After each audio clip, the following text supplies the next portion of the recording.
todo, buenas tardes con todos. Es un gusto compartir acá con la Defensoría. Y por ahí agradecido también, ¿no?, por el logro de la lucha, y en especial a Horacio Corti y a todo el equipo. Un poquito para comenzar a hablar del tema de la historia de Rodrigo Bueno, tendríamos que volver también. Yo veo la manera de que la pregunta que siempre me dice es ¿por qué los barrios emergentes seguimos en la precariedad, ¿no? O sea, si bien es cierto que nosotros es algo inédito como barrio llegar a la urbanización a través de un proceso con un marco jurídico, más allá de la buena voluntad o el giro de 360 grados que hizo esta gestión actual, como para también urbanizar no todos los barrios, pero al menos tres de los barrios importantes. Nosotros vemos la forma, estuvimos siempre luchando, analizando también el proceso, cómo llegamos a la legalización. Pero yo creo que también no hay que olvidar de que para llegar a este proceso primero también somos víctimas, a la vez consecuencia de las economías globalizantes, ¿no?, y los poderosos capitales, como para también llegar a este proceso en la ciudad de Buenos Aires, ¿no?, que como en consecuencia llega a formar el proceso de la expoliación urbana, ¿no?, que es un término que siempre aprendí con los compañeros de la Universidad de San Martín, que es cierto, ¿no?, te relegan. O sea, si nosotros analizamos la situación actual de los barrios emergentes, siempre hemos vivido en la precariedad, ¿no?, en la ausencia del Estado, en lo que se refiere a infraestructura, en lo referente a calidad de vida, ¿no? Ese es el costo que tenemos que pagar como habitantes en todos los barrios. Y muy a pesar de que es penoso también ver que hay barrios mucho más antiguos que el nuestro, pero sin embargo no llegaron todavía, como se llama ahora, a la legalización o formalización o urbanización. Rodrigo Bueno fue un barrio muy olvidado. Fue un barrio, si bien es cierto que sus habitantes, el 95% es laburante, estamos en todos los órdenes sociales, o sea, estamos de una ama de casa hasta, tenemos el gusto de ahora pregonar de que tenemos vecinos como a médicos, cardiólogos, futuros ingenieros, ¿no?, maestras jardineras, enfermeras. La verdad que es un gusto en esa parte, de que hemos demostrado a la sociedad de que somos un barrio altamente laburante. El tema es ¿por qué llegar a esta instancia habiendo los medios necesarios, ¿no?, como habitantes de la ciudad, y no se nos tienen en cuenta siempre?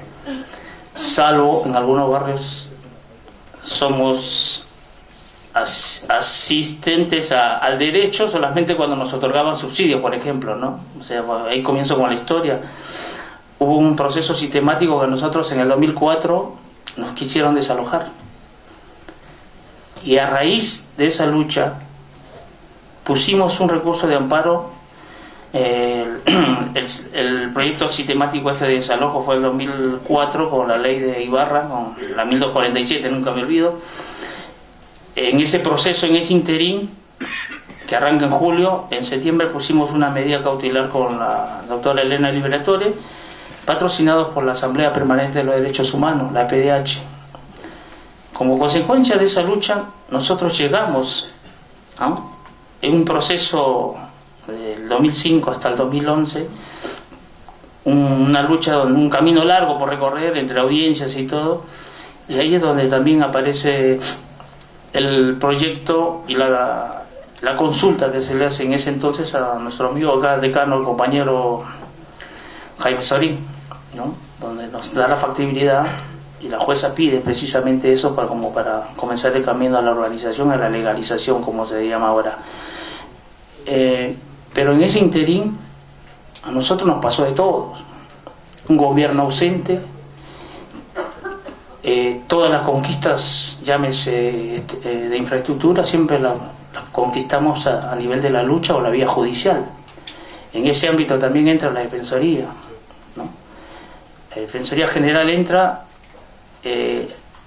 nos asesora, vamos con las medidas cautelares, presionando siempre al Estado, más allá de que tienen por tener el derecho a ser habitante de Rodrigo Bueno, lo merecemos, o habitante de la ciudad de Buenos Aires, ¿no? Lo merecemos, pero nunca llegaba a buen término. Siempre tenía que ser lo judicial.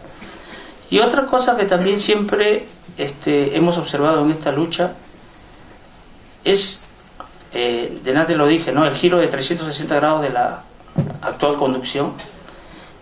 Porque cuando sale el fallo favorable a nosotros en marzo del 2011, al día siguiente el gobierno de la ciudad lo apela. Y la primera consulta, entrevista pública que se le hace en ese tiempo, ahora es nuestro jefe de gobierno, Horacio Rodríguez Larreta, ¿no? Le preguntan qué le parece a usted el fallo inédito, ¿no? Porque la primera vez que a través de un fallo judicial se urbaniza un barrio. Y la respuesta fue tajante, ¿no? Es un disparate. Y ahora me alegro que haya entrado en razón, porque no es un disparate, porque él fue al barrio y propuso esa posición, ¿no? De urbanizarnos. Entonces, hay una buena voluntad, está bien. El tema es que no somos el único barrio emergente en la ciudad de Buenos Aires. Tenemos muchos barrios con mucha más una población mucho más fuerte que la nuestra, por ejemplo. Pero yo creo que en algún momento esto tiene que cambiar, ¿no? No nos olvidemos de que también nos están urbanizando, pero siempre está reinando el negocio inmobiliario.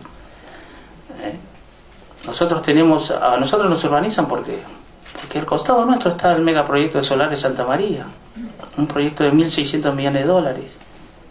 Entonces no somos también demasiados ingenuos como para también celebrar con bombos y platillos.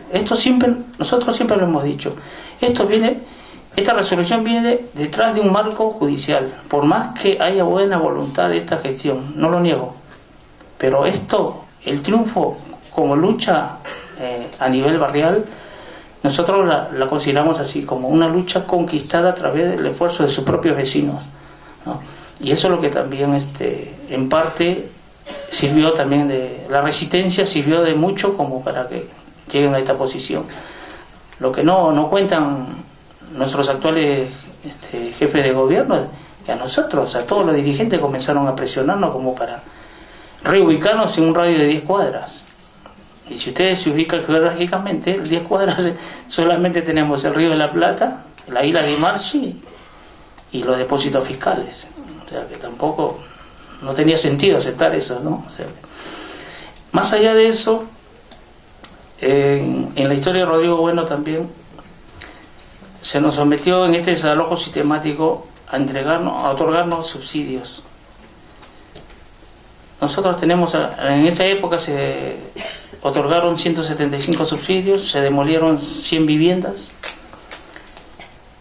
y yo les puedo asegurar de que de esas 175 familias, 120 volvieron al barrio, para que se den cuenta de que no sirvió para nada el famoso subsidio. Entonces, muchos hoy alquilan, por ejemplo, no tienen una vivienda, pero alquilan. En este proceso también costó vidas. Hace poco no salió publicado en todos los medios, pero tenemos un niño de 13 años que falleció hace 3 años cayéndose en un pozo ciego. Tenemos una nena que se incendió la casa y se quemó. Una nenita de 5 años se quemó.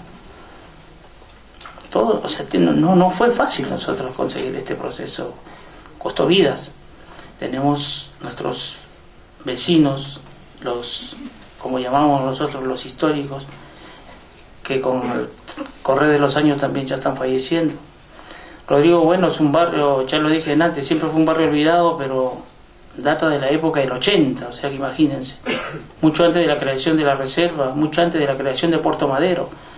Yo hablaba de expoliación, ¿por qué? Porque la cuarta manzana en Rodrigo Bueno la crea el propio gobierno de la ciudad, y eso fue un elemento fundamental como para tener el criterio favorable de la jueza como para que nos urbanice, ¿no? Porque el Estado no puede ir en en contra de sus propios actos, y eso fue uno de los fundamentos elementales, ¿no? Pero también el desconocimiento y la desidia, ¿no?, por parte del Estado para con todos los barrios marginados, o sea, los barrios excluyentes, nos consideramos así en este barrios excluidos, barrios emergentes, pero viviendo todavía en la actualidad en la precariedad.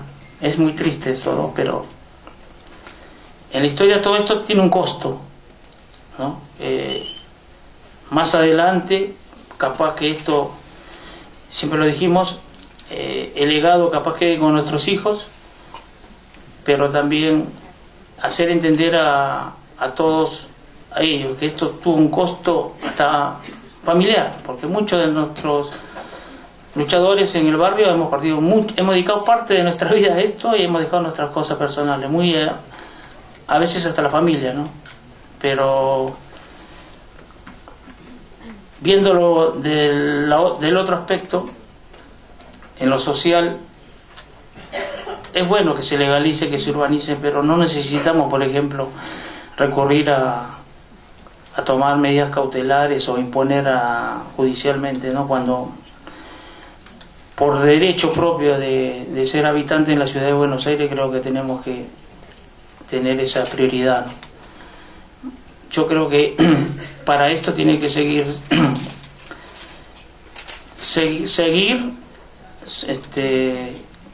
nosotros tenemos que seguir bregando en la lucha, pero no solamente para que se urbanicen los barrios con cosas paralelas, o sea, con temas paralelos. Por ejemplo, les cuento, ¿no? En la Villa 20 se urbaniza por los Juegos Panamericanos, Rodrigo Bueno por IRSA, el Playón porque la prolongación del Triunvirato es la parte del medio, o sea que sí o sí la tienen que urbanizar. Pero ¿por qué no urbanizan, por ejemplo, Carrillo, Los Pinos, la 15, que es un barrio mucho más antiguo que nosotros? Y tienen la población más densa todavía en la ciudad de Buenos Aires. Retiro, estamos empezando, perfecto, pero ¿bajo qué término? Una cosa es urbanizar, dotar de infraestructura, otra cosa es ponerle un maquillaje. ¿Entiendes? Eso es lo que pasa. Urbanizar significa dotar de infraestructura, mejorar la calidad de vida, pero no maquillaje. Eso es lo que también estamos valorando ahora. Nosotros hemos presentado un proyecto antes de que salga el proyecto de urbanización. Es más, Rodrigo Bueno pasó por 4 proyectos de urbanización en la legislatura. El último que presentamos como cuerpo delegado y vecino, presentamos un proyecto donde sea, no solamente, o sea, la urbanización que no signifique solamente vivienda, pistas y placitas. La urbanización tiene que incorporar lo productivo, lo cultural y lo turístico. Son las únicas herramientas que te puedes dar al vecino como para que, al otorgar la vivienda, en lo productivo, por ejemplo, en las plantas bajas, que es un trabajo que hemos estado trabajando acá con la mesa técnica con Jaime, los consorcios tienen que ser productivos. Al ser productivos, esa carga económica que van a tener los habitantes va a ser menor, ¿no? Entonces eso está quedando como ejemplo para los demás barrios. Nosotros hemos presentado el proyecto y gracias a Dios que lo tomaron, el proyecto por ejemplo, de la ecología. Nosotros presentamos el proyecto que está en la legislatura presentado por nosotros, habla de un proyecto con paneles solares. O sea, estamos hablando de un proyecto con un consenso en cuidar el medio ambiente. Presentamos un proyecto con el tratamiento de aguas para no seguir contaminando los arroyos. Y gracias a ese proyecto, me alegro bastante, el gobierno lo tomó como herramienta para seguir inculcando los demás barrios que va a urbanizar, ¿no? Pero no todo en los barrios es como se estigmatiza, ¿no? De que somos delincuentes, somos chorras, somos fumones. Nada de eso. En los barrios también hay gente laburante, ¿no? Hay gente que lucha el día a día como para surgir, y no tergiversemos más ese término de villero, ¿no? Nosotros siempre nos hemos considerado como un barrio y vamos a seguir siéndolo, y gracias a Dios ahora se consiguió la ley. Eso es todo.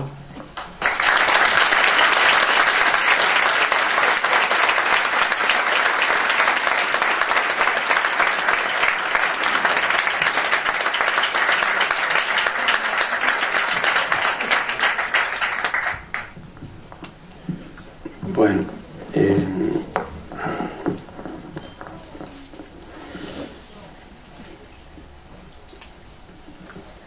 acá digamos que la intervención de Luis creo que puso las cosas en el lugar a donde hay que discutir estos temas, de cómo se encara y cómo se resuelve la integración de los asentamientos, de las villas, de los barrios populares en las ciudades, ¿no es cierto? No solo es un tema de la ciudad de Buenos Aires, yo creo que es un tema nacional, digamos, ¿no es cierto?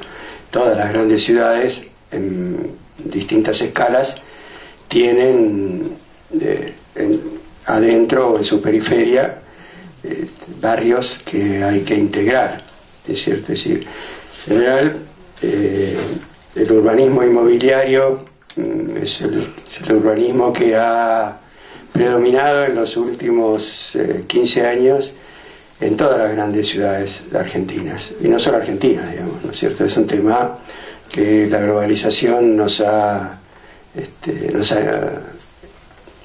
enseñado o nos ha desarrollado, y que a medida que básicamente en los 90 se produce todas las grandes globalizaciones, todas las grandes ciudades también entraron en este proceso de construcción indiscriminada, de falta de control, en el cual también la ciudad de Buenos Aires, Rosario, Mendoza, Córdoba fundamentalmente están metidas, ¿no? Yo creo que de algún modo lo plantea el tema Marino con otro nombre, pero que también plantea las razones por las cuales algunas villas, algunos barrios se integran y otros no, digamos, ¿no? Es decir, nosotros estamos viviendo un proceso en la ciudad de Buenos Aires bastante complicado con el tema de la tierra, ¿no? Finalmente todo el tema de la vivienda es el tema de la tierra, digamos, detrás de por qué aparecen estos barrios, o por qué tenemos hoy el conflicto en el sur, o por qué en Santiago del Estero, digamos, son todos, en general todos son conflictos que se dan alrededor de la propiedad de la tierra, ¿sí? Es decir, que es lo central. Es decir, no se puede hacer vivienda si no hay tierra, tampoco se puede hacer cultivo si no hay tierra, y así todo en nuestra historia, desde nuestro principio, desde antes todavía de 1810, tenemos el problema de la tierra, ¿no? De algún modo, la expulsión de los jesuitas ya hace, no sé, 500 años en Argentina, tiene que ver justamente con la manera de organizar la explotación de la tierra. Así que, digamos que detrás de todo esto está este tema, ¿no? Entonces, yo creo que es un tema que no lo podemos dejar de lado cuando trabajamos. Básicamente el tema de la Rodrigo Bueno, que muy bien lo junta, lo une Luis con el tema de las demás villas o asentamientos o barrios de la ciudad de Buenos Aires, ¿no? Y lo mismo pasa con el Gran Buenos Aires, que es toda una sola cosa, digamos, ¿no? Es decir, no podemos hablar de la ciudad de Buenos Aires sin tener en vista qué es lo que está pasando con el Gran Buenos Aires. 14 millones de habitantes más los 3 que tenemos nosotros tienen que ver con, de algún modo, cómo se ha ido estructurando nuestra economía, y justamente una de las cosas que planteaba acá Luis, ¿no? Es decir, que cada tanto aparece, bueno, vamos a darles un subsidio para que se vayan a otro lado. Ese otro lado ya sabemos dónde es, ¿no? Es decir, el Banco Ciudad, cuando interviene en el tema de los subsidios, lo que plantea generalmente es, bueno, vamos a darle créditos o subsidios para que se vayan hasta 100 kilómetros de la ciudad de Buenos Aires, digamos, ¿sí? Es decir, en general toda la política urbana dirigida a estos sectores ha sido esa, ¿no? Es decir, tratemos de darle subsidios para que salgan de la ciudad de Buenos Aires. Si no aceptan el subsidio, vemos si lo podemos sacar de otro modo, ¿no? Es decir, no hay que olvidarse que el intendente preferido de Mauricio Macri fue el intendente del proceso, Cacciatore, ¿no? Y después la política del Chopo, digamos. O sea que tienen bien en claro qué es lo que piensan para la ciudad de Buenos Aires, todo este tema de que la ciudad blanca de esa época, o que la ciudad de Buenos Aires hay que merecerla. Merecerla no es, bueno, hay que trabajar, tener un empleo, ser un buen ciudadano, no, merecerla es tener la plata para poder pagar los impuestos, para los servicios, los gastos que implicaría vivir en una ciudad de Buenos Aires pensada como la están pensando estos sectores. Entonces, no es menor que Rodríguez Larreta, lo dijo Luis, haya planteado, cuando salió el fallo de la jueza Liberatori, que urbanizar es un disparate. Para ellos esa es la idea que ellos tienen, ¿no? Es decir, porque dijo, ¿cómo le vamos a estar dando la tierra a personas que la han usurpado? ¿No? Este término usurpación aparentemente está bastante de moda, ¿no? De estos sectores, ¿no? Ahora los colegios cuando se toman son usurpados. Todo lo que tiene que ver con la movilización popular está vista como usurpación, ¿no? Entonces, esto es un tema, porque si es usurpado termina siendo judicializado, ¿no? Ahora, en el caso de la Rodrigo Bueno, fue al revés, ¿no? Le resultó al revés el tema. Cuando se hace el amparo, en el año 2004-2005, lo tomó, por suerte, lo tomó la jueza Liberatoria, a quien hay que reconocerle que ha trabajado muchísimo en este tema, y la jueza Liberatoria, que fue varias veces a la villa, cosa que no suelen hacer los jueces, salvo cuando van por algún tema de droga acompañando a la policía, pero no para ver cuáles son las condiciones de vida reales de los habitantes de estos lugares. La jueza se involucró mucho y también entendió que estos no son temas solamente para la justicia o para una profesión o para los políticos, son temas interdisciplinarios que involucran a los habitantes y a distintas profesiones, distintas formas de ver, de encarar el tema de la vivienda, y en eso fue muy bueno que incorporara no solo la visión arquitectónica o profesional desde este punto de vista, sino también todos los trabajos que habían hecho los grupos de antropólogos, ¿no? Yo creo que en ese sentido el fallo es muy interesante porque incorpora la opinión no solo de los arquitectos y los ingenieros, sino que incorpora también la visión antropológica y etnográfica, que fue muy importante para poder entender cómo se había formado este barrio, ¿no? En ese sentido, yo creo que la actuación de Vanina Leckerman y de Paula Jacobino, que todavía hoy integran la mesa técnica después de tantos años, creo que junto a la de la jueza son personas que hay que reivindicar. Y yo creo que mucho más de lo que dijo Luis no se puede decir acerca de la urbanización. Entonces yo creo que, por supuesto, no podemos pensar en una integración solamente desde el punto de vista físico, y en ese sentido yo creo que lo que está buscando el gobierno de la ciudad, a pesar de todo un discurso social, entre comillas, es tratar de que aquellos lugares que no son decentes, entre comillas, que no se pueden mostrar fácil, ¿no es cierto?, que tienen condiciones de vida bastante complicadas, sean de algún modo maquillados o convertidos o integrados, entre comillas, De modo que las operaciones inmobiliarias que están en puerta, que son muchísimas en este tiempo, yo creo que el gobierno de Rodríguez Larreta nos ha sorprendido, pero no por su voluntad social, sino porque realmente ha intensificado este urbanismo inmobiliario de una manera catastrófica, creo que va a ser para la ciudad, vendiendo junto con el gobierno nacional miles de metros cuadrados de tierra que deberían ser utilizados no por el mercado para construir vivienda que después no la usa nadie, como está sucediendo en la ciudad de Buenos Aires, para transformar barrios enteros en cajas de ahorro, en cajas de seguridad donde poner el dinero, cosa que de los últimos 13 años anteriores se vio muchísimo. Es cierto, quizá ahora con los LEVAC y la posibilidad de hacer negocio financiero nuevamente y la posibilidad de fugar dólares fácilmente, este negocio inmobiliario se vea medianamente afectado. Pero lo cierto es que en los años anteriores no había otro lugar donde poner el dinero que en la operación inmobiliaria. Eso generó mucha mano de obra, generó trabajo, fue bueno, pero estuvo siempre desvinculado de políticas urbanas, ¿no es cierto? Entonces por eso también sucedía que no se ponía la vista en las villas, en los asentamientos, sino simplemente en tratar de facilitar la posibilidad de las grandes empresas constructoras.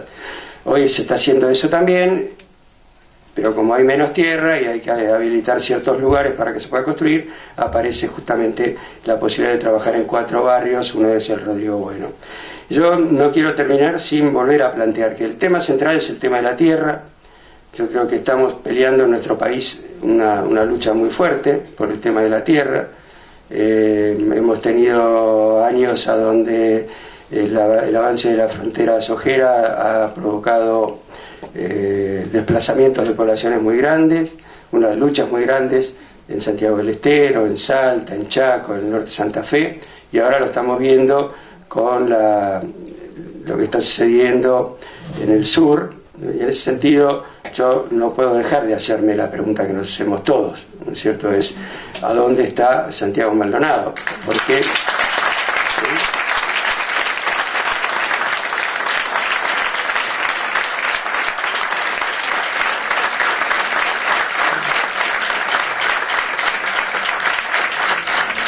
yo creo que hacer esta pregunta va a llevar y lleva a pensar todo este tema, ¿no es cierto? No es Santiago Maldonado que desaparece porque hay gendarmes malos, sino que Santiago Maldonado desaparece porque hay una lucha de por medio, y esa lucha está absolutamente involucrada, yo creo, también con el tema de la pelea por la tierra en las grandes ciudades y particularmente en la ciudad de Buenos Aires. Y esta lucha también nos lleva a otro tema que tenemos presente también y que tiene que ver con la pelea por la vivienda, y por ahí me extiendo un minuto más, pero no puedo dejar de mencionar a Milagro Sala. Creo que el tema de Milagro Sala y de la construcción del barrio Alto Comedero, de los 13 barrios de Jujuy, la pelea por la dignidad de todo un sector de la población, tiene que ver justamente también por esta pelea que se está dando por tratar de llevar la dignidad a los distintos sectores de los asentamientos de la ciudad y los asentamientos de la provincia de Buenos Aires. En ese sentido, hay algo que planteó acá Luis, y es que no hay ninguna posibilidad de tener vivienda si no se resuelven primero los problemas del trabajo. Los problemas del trabajo están unidos a problemas de salud, a problemas de educación, y por último el tema de la vivienda, ¿no? Si ustedes van en Jujuy, en el barrio Alto Comedero, hay un enorme cartel, ¿no?, donde dice luchamos por el trabajo, por la salud, por la vivienda, por la educación, y por último aparece la vivienda. Nadie que puede tener vivienda si no tiene antes o simultáneamente resuelto estos otros tres temas, porque si le damos una vivienda y no resolvemos lo anterior, rápidamente se pierde y empezamos de vuelta a recorrer todo el mismo camino. Así que en ese sentido, entonces, yo no puedo dejar de mencionar que tenemos a una presa política justamente por luchar por el tema de la vivienda y por la dignidad de aquellos sectores que están hoy peleando también por la vivienda en la ciudad de Buenos Aires. Bueno, muchas gracias.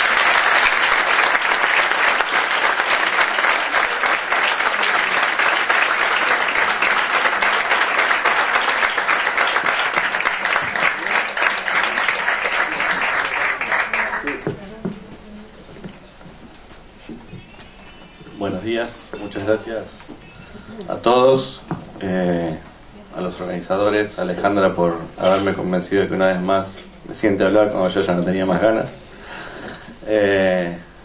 a Horacio Corti por la organización, y a mí me toca tal vez la parte más aburrida después de haber escuchado a Luis y al arquitecto Sorín, que es mencionar cuál fue el proceso de intervención de la Defensoría. Tal vez algo más técnico, más aburrido, pero bueno, tiene que ver justamente con la tarea nuestra de todos los días.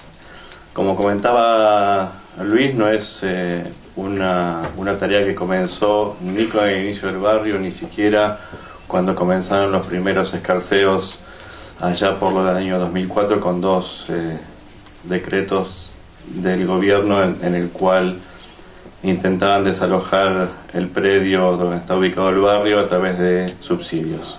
Lo cierto es que el juicio se inició a través de la PDH con abogados particulares. Si no me acuerdo, María Elia me puede ayudar mejor en eso porque estuvo desde los comienzos. Un proceso, como dijo el arquitecto Sorín, en el juzgado de primera instancia muy largo, con mucha tarea de investigación, como pocas veces habíamos visto en un proceso de estos. No había experiencia de este tipo de procesos.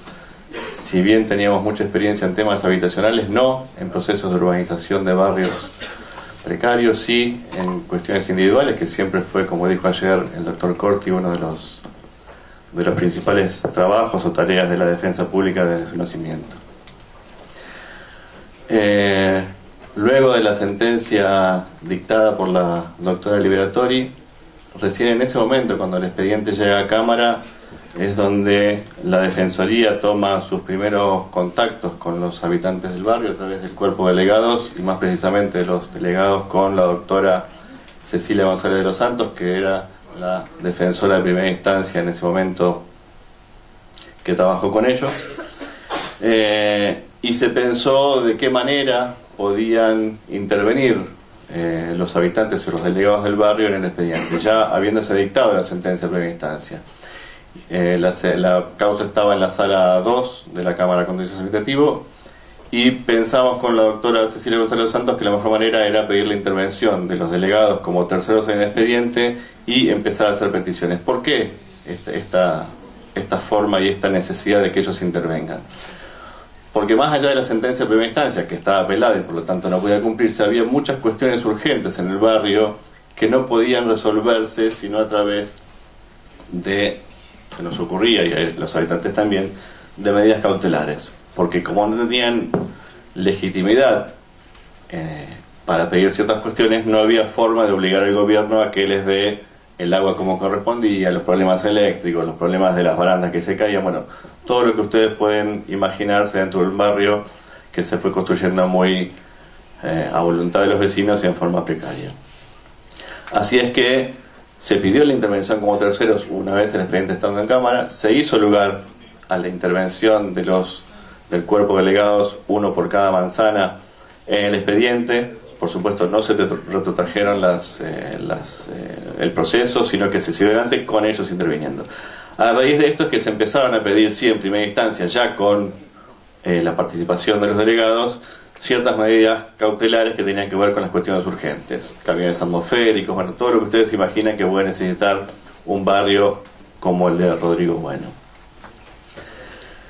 Paralelamente comenzó también en ese momento un trabajo del equipo territorial, o equipo de hábitat, se llama ahora, ¿no es cierto?, a cargo de la doctora Parellada, donde debemos reconocer que para la defensa, y creo que para los habitantes del barrio, fue un empujón muy grande en la tarea de comunicar sus necesidades, de estar al tanto de cuáles eran los problemas reales, dado que el equipo de Julieta y su grupo están permanentemente en el barrio desde aquel momento hasta el día de hoy, en forma permanente, y sería casi imposible trabajar sin la presencia de ellos en el barrio, y creo que fue también muy útil para el cuerpo de delegados. Llegamos así a que la Cámara, luego de un pedido de inspección ocular que se hizo, tal cual se había hecho con la doctora Liberatoria en primera instancia, de los 3 jueces que tienen la sala 2, solamente una jueza que hoy ya no está con nosotros, fue a visitar el barrio. Y después de esa visita sale la sentencia de Cámara revocando la sentencia de primera instancia con unos argumentos muy simples y que me voy a permitir 2 segundos leerlos para que vean el contraste entre lo que se pretendía y la realidad del barrio, con el choque, si uno quiere, de la aplicación fría y de un derecho administrativo no acorde con los tiempos que estaban corriendo o que corren en estos momentos. Decía el voto mayoritario: para sellar la suerte del presente proceso y para que esto sea más comprensible para aquel a quien las razones técnicas indicadas en los considerandos precedentes resulten demasiado complejas, basta con señalar llanamente la situación de hecho planteada. 1. Un número de vecinos ocupan terrenos públicos. No poseen título alguno que avale esta ocupación. La persistencia en el tiempo, la tolerancia de dicha escritura tiene que ver con la decisión o la omisión de la administración. Pero tratándose de bienes que forman parte del dominio público, la posesión aparentemente pacífica no se torna en título hábil para reclamar la propiedad. No ha logrado probarse en estos actuados título hábil alguno que avale su ocupación. Así, la particular lógica contenida en este mutante expediente sería la siguiente: tras la ocupación sin título de tierras públicas, se reclama al Estado que, con fondos públicos, claro está, ponga en condiciones dichas tierras. Es claro que ello, en principio, excedería las potestades del Poder Judicial. Y dicen después que la decisión que toman no implica avalar o no un desalojo por la fuerza pública como estaba planteado en la normativa. Acá viene algo que encontré que dijo nuestro colega Jordi en una nota de hace unos días en un diario online, que tiene que ver con el momento que se está viviendo. Él sostiene, cuando le pregunta por la ciudad, dice: Buenos Aires tiene una gran calidad de ciudad. Claro que hay muchas cosas que mejorar. Me parece interesante la operación que comenzó en la Villa 31. Ha sido un cambio, porque en la época de Macri alcalde, un funcionario me dijo que había que arrasar con la Villa 31 y echar a todos sus habitantes a la provincia porque esa gente, entre comillas, no tenía derecho a vivir allí. Es un espacio demasiado importante para que esta gente viva allí, dijo. Menos mal que eran 40.000 personas y no pudieron sacarlos. En el barrio, si bien no son 40.000 personas, sí tenían una organización que siempre nos pareció muy interesante y una fuerza de lucha y voluntad de perseguir el objetivo de la organización que la han seguido a rajatablas. Después de la sentencia de la Cámara, se interpuso un recurso de inconstitucionalidad y en el momento que la Cámara decidía conceder parcialmente el recurso para que la causa se eleve al Tribunal Superior, se consiguió a través de ciertas organizaciones que siempre estuvieron también dispuestas a luchar por la urbanización del barrio, como el CELS, ASIG, Techo, el Instituto Gino Germani, seguramente me voy a olvidar de alguien más, se consiguió, Javier Fernández Castro también, se consiguió poder intervenir en una audiencia temática ante la Comisión Interamericana de Derechos Humanos, donde justamente lo que se debatía en esa audiencia era los procesos de urbanización o los procesos de los asentamientos precarios en Latinoamérica. Ahí pudo viajar uno de los delegados del barrio junto con dos defensores, donde se pudo exponer ante la comisión la situación del barrio y comentar su nacimiento, el sistema que se había utilizado para su gestación, las condiciones procesales del expediente. Es decir, se presentó ante la Comisión Interamericana la situación del barrio. Nos pareció que era un punto interesante, dado que el expediente podía llegar al Tribunal Superior, que esto se discutiera en ámbitos internacionales y con organizaciones que también coayudaban a esto. Se pidió, una vez que llegó el expediente al Tribunal Superior, una audiencia pública para que cada una de las partes pudiese exponer y que se presentasen también como amigos del tribunal todas estas organizaciones que habían trabajado en el tema. El Tribunal Superior lo denegó. Luego sí hizo lugar a un pedido de audiencia no pública, sino desde las partes, al cual accedió la Procuración. Y así fue como se llevó a cabo una primera audiencia ante el Tribunal Superior, donde el gobierno por primera vez cambiaba su postura de expulsar a los habitantes del barrio y proponer una solución consensuada acerca de cuál iba a ser la mejor forma de solucionar el tema habitacional para los habitantes del barrio. Se empezó a trabajar también, como dijo Luis, en proyectos de ley para lograr la urbanización, y así fue como en el año 2017, en marzo, si me acuerdo, marzo de este año, se dictó la ley de urbanización del barrio. Se hicieron 2 audiencias más en el Tribunal Superior, donde se les fueron presentando todas las minutas de las reuniones que se iban haciendo en esta mesa participativa al principio, y después ya, una vez dictada la ley, la mesa de gestión participativa, que es la que debe llevar a cabo consensuadamente todas las tareas de urbanización del barrio.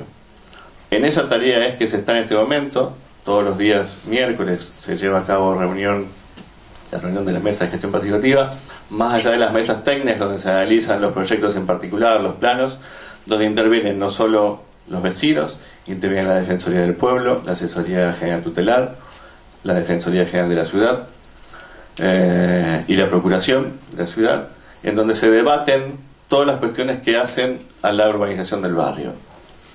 Debo confesar, por lo menos a mi gusto, después de haber participado en varias reuniones, que muchas veces nos dejan un sabor medianamente amargo, porque vemos que las cuestiones realmente de fondo quedan a veces sin discutir, o muchas veces también, como nos ha pasado en algunas circunstancias, se presentan en la mesa hechos consumados donde no fue posible discutir, pero bueno, entendemos que el funcionamiento de la mesa es novedoso, que tiene mucho por mejorar, y que esperemos que en un futuro no lejano se plasme la idea de aquellos primeros pobladores y toda la lucha de los vecinos del barrio para que finalmente pueda llegar a la urbanización final. El expediente sigue abierto en el Tribunal Superior. La próxima audiencia es el mes de febrero del año que viene, donde se presentarán todos los avances que se lograron o no en esta mesa. Y bueno, este es un poco el resumen de lo que se vino trabajando y se va a seguir trabajando cada uno de los días que tengan reunión, tanto en la mesa en el IBC como en el barrio, como en las diversas instancias donde se trabaja para el mejoramiento del barrio. Así que muchas gracias a todos y nos vemos en un rato.